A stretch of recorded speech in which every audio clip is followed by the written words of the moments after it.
Financial markets finished the year on a strong note and started 2013 with a bang. Despite acrimonious debate around the fiscal cliff in the US and the failure to achieve a true resolution. How do we see 2013? We consider three scenarios, A, B, C. We call scenario A modeled through. Basically a repeat of 2012. Zero growth in Europe, weakish first half in the US with some improvement later, but positive momentum in emerging markets. Central banks keep an accommodative stance, interest rates stay low. In such an environment, the prime beneficiary would remain credit markets, especially high yield and emerging debt.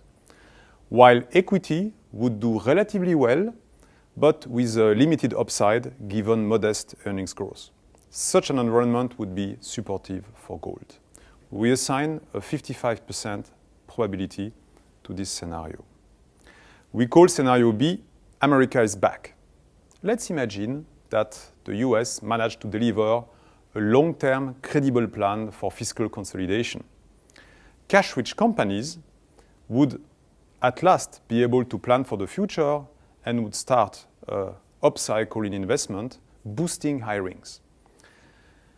With the US housing recovery ongoing and the support of energy investments in shale gas and shale oil, the US economy starts to grow at 3% in the second half of 2013, with momentum into 2014, 15, and 16.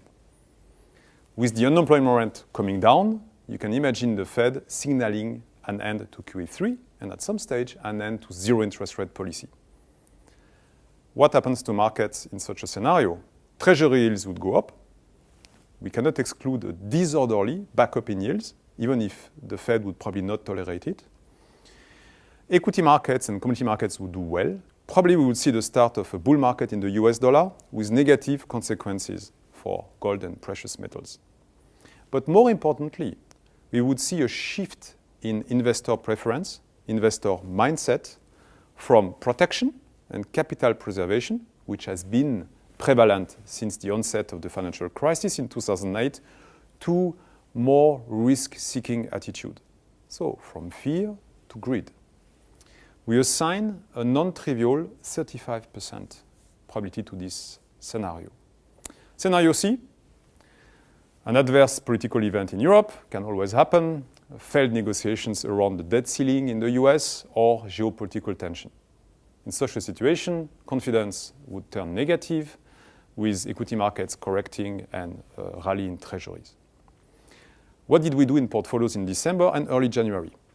We reduced our exposure to gold. We recognized that despite additional easing, the price of gold failed to react. We're a bit more cautious in the short term.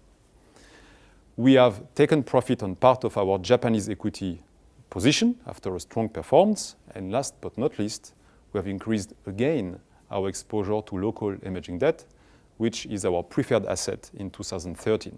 Thanks for your attention.